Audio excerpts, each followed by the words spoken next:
have a wonderful presentation from our own mayor, Karen Hunt, who is going to give us the state of the city, and the first state of the city for our mayor. So please come on up, Karen, and welcome our mayor.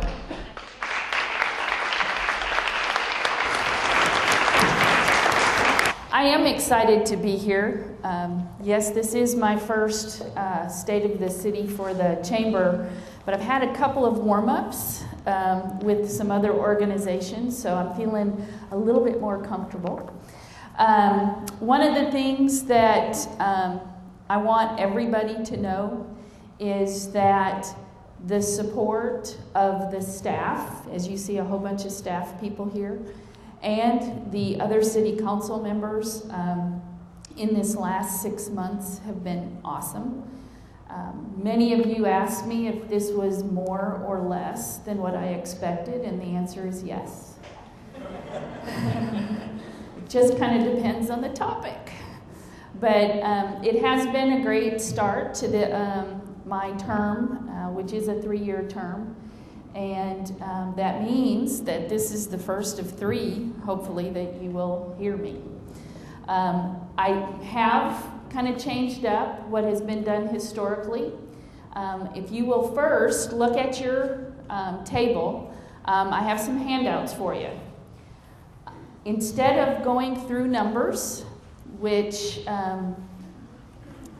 I know everybody is interested in numbers, but for me to stand up here and read numbers is not necessarily the best way for you to retain information. So what I've done is brought you a couple of things that are available at the city so that you can have it and take it with you. First, there is a manila sheet or a thing that's called City Desk. It has history of Coppell. It has the telephone numbers and the names of the city council members. It has all kinds of great information on it. If you want me to, you can sit back and I can read it to you. Oh, nobody wants me to? Oh, good. But flip it over, and there's also some additional information about demographics, principal taxpayers, top 10 employers, city facilities, and those types of things. Take this home. This is a great reference. And Sharon Logan, our wonderful communications person, has updated it so it's all new information. The second thing that I have here is the budget in review. Numbers are numbers. The thing that I will tell you is this will give you a visual of how the city spends the money. But the things that are important are we have a very healthy fund balance. We are a very healthy city. The councils before us and the city staff are great planners. We consistently look 5 years forward to make sure that we are going strategically where we want to be. And we spend less than we take in. Amazing in a government entity, but again, it is the way that the councils before us and the council today want to operate. The other thing that I want you to know about the fiscal responsibility of this city is when we have projects that we know about, we set the money aside.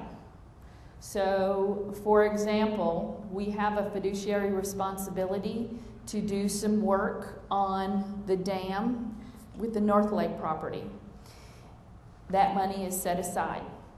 We knew that we were going to have to rework communications, radio systems, those types of things. The money is set aside. So anything that we know about is also set aside, and that is separate and apart from the general fund balance that we keep. So walk away from here and know that the city is healthy and excited to serve in a city that's healthy, because there are other places that aren't so healthy.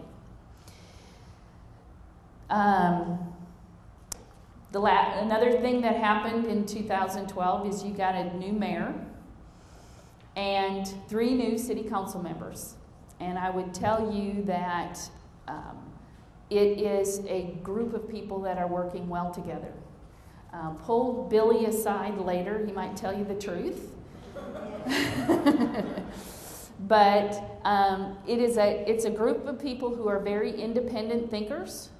They like to talk, they like to express their opinion, but in the end, we can come to conclusions that are best for the city, and be very thankful for that. The other thing that we saw in 2012 was a lot of cooperative efforts. You heard Brad talk about Kid Country. That's a perfect example of a cooperative effort. That particular case, it was businesses, it was individuals, it was city staff, it was the fire department, it was the police department, it was finance, it was economic development. Everybody showed up and everybody helped. And if you have not been, go. It is an awesome, awesome place. Another thing that we continue is our relationship with the CISD. Very thankful that the board is here so that I can personally thank you on behalf of the city. We do a lot of things together for the mutual benefit of both the city and the schools. We are a unique community.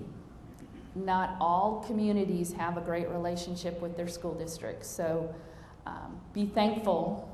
There's a lot of reasons to be thankful for living in this community, but that's just one of them. Working with the chamber. I was going to say something mean about Tony, but I won't. I've already punched him in the arm. He says he has a black and blue mark, so I guess I have to start being nice.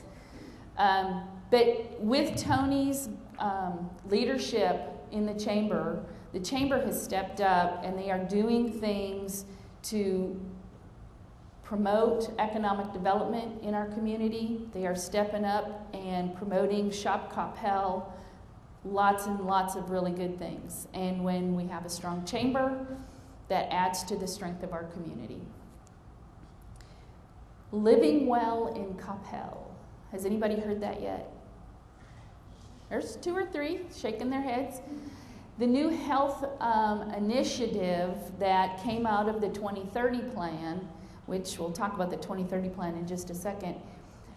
The people in this community want to be known as a community of healthy individuals. We want to have the things that are available for people to maintain health.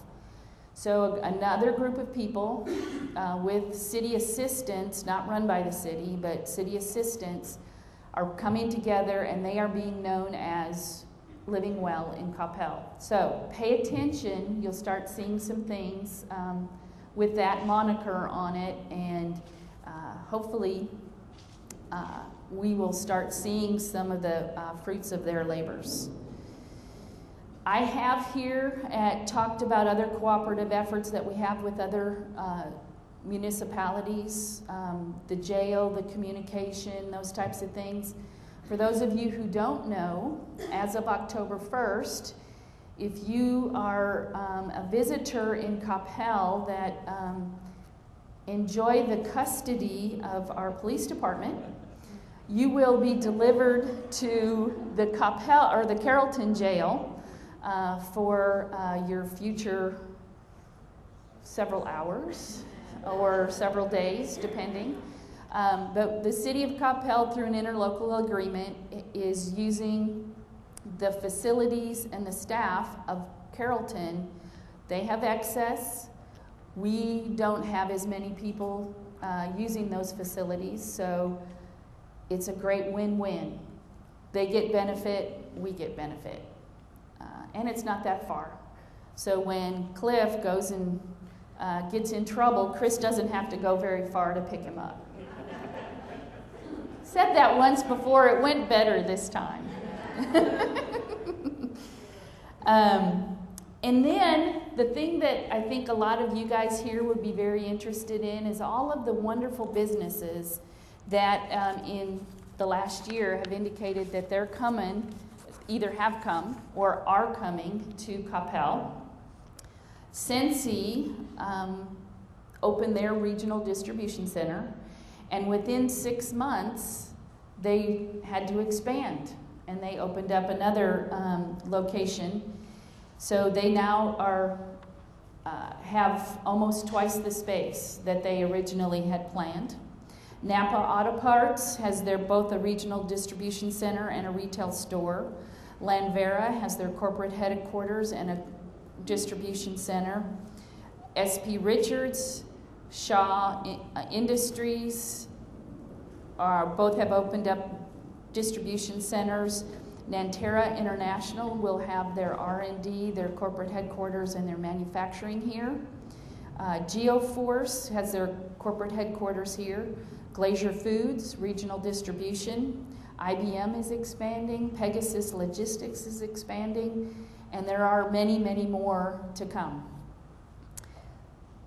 Other retail announcements that were in 2012, Smash Brothers, you see that going up along with Einstein Bakeries. And I don't know if everybody here knows that Jersey Mike's is going to join them in that facility. So one stop food. You don't have to make up your mind till you get there.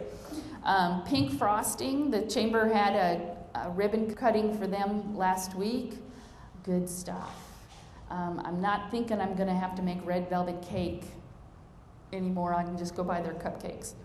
Zen Zero Bakery, the Diva Shop, Private Galleries, Aquatots. Has anybody seen that Aquatots at Beltline and MacArthur? They actually have a swimming pool in there, and they're teaching young kids how to swim. And then Learning Express. All of these businesses, when they are in and opened, that's going to be over 830 jobs that will come to Coppell. So that's exciting. You know that there were some other announcements that are things that have been in the news that we are crossing our fingers that ultimate decisions are here, but that's kind of where we are today. The other thing at your place, and you've seen it kind of going behind me, is the Vision 2030. The Vision 2030, which was done about 5 years ago, a group of about 150 citizens came together and went through a long process and said and put it into a document, what we want our community to look like in 20 years. That document pretty much drives the council in what we're looking at going forward.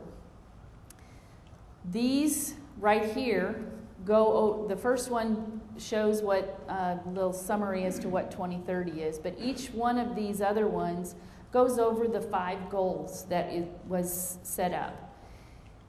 On the back side are some of the goals that have already been completed. And take these with you, peruse them, because again, we could be here for another couple of hours. There's just a lot of things going on in our city, and it's impossible to talk about them in such a very short period of time. But this, hopefully, if you will share this with your family and friends, you'll get a good idea of where the city is going, and you will be very pleased. A little look at budget going forward, since we just talked big picture about the 2030 plan. That sheet that had the pie charts on it also has the actual dollars and the sources of where our revenues are coming in. But our overall assessed values in Coppell are now up to $4.8 billion. 1 cent on the tax rate is now worth $475,375. So what I can tell you is, because of the conservative nature of the council and staff, we are excited that we are lowering the tax rate by 2 cents. Please tell me people know that already. Yes, good, good. If you compare our city to other cities who are raising their taxes, increasing, we are, again, in a place where we are not cutting services, but we are able to cut the tax rate. Very excited about that. Moving forward, there are some things that the city is going to really concentrate on. Customer service, quality of care is a constant. Economic development and for both new businesses, business retention, and new restaurants. As you can imagine, with Old Town, which, by the way, all the infrastructure is complete, and the engineering and planning staff are now working on the documents and the plans for the park and the new structure that will be the new home of the farmers market. So hopefully we'll see something next year on that. I've seen heads nod, so I know I'm doing okay. But with that and the other things in the city, we want to make sure that we are continually moving forward. Clay Phillips often says, and he's probably quoting somebody else, but if we're not moving forward, we're falling behind. Because standing still is not an option. So we want to continue to make people want to choose Coppell as their destination. Environmental stewardship is always on the forefront. As was mentioned before, that is something that we like to look at. Not only the city looks at it, because in buildings like this that was built as a LEED building, if it was not built as a LEED building, it doesn't give us the proper cost structure going forward. So we're looking at some of our older buildings and doing some retrofits and those types of things to save energy and help the city in the long term going forward. Briefly, we're also talking about branding. The city has a brand out in the market. People think that they know who we are, but maybe we want to influence that a little bit, so we're going to be very deliberate and look at that. And then City Council some of us like to look at processes. So one of the things that we want to do is we're looking at developing a process where we will intentionally look every year at ways to put money aside for certain things that are coming up, and also to reduce taxes going forward. Deliberately looking at that at every time that we look at budget. One of the major questions that I usually get, and it's probably 3 or 4 times a week, and I told Brad this earlier, is the boardwalk in the park, and that it's out, and they removed it, and they're not replacing it. What's going on? Well, in the spring, it was damaged with all the high water, and to fix it was going to be a pretty penny. So one of the other things that we are looking at, and that has been on our list of things to do, is to look at an overall master plan to redo Andy Brown Park. To spend a pretty penny to replace that, and then it not be a permanent fixture in the park, is not money well spent. So the park board is making sure that that is a feature that they want to keep in the park before we go ahead and spend that money to fix it. They do understand that people are looking at that on a regular basis and that people are asking the question. I told someone the other day that one of the things that comes with being mayor, all of a sudden you know everything. But honestly, we have a great city manager, deputy city managers, and staff that I know who to go to and ask the question. So next time you see somebody from the city, and there's normally, I think there's one at each one of the tables, thank them for everything that they do, because we live in a great city because of what they do. Any other questions? Great. Feel free to call us. And I do want to thank each and every one of you, whether you voted for me or not, that I am having a good time, and I really am honored that I have the opportunity to represent the city of Coppell, both inside and outside, as the mayor. Thank you.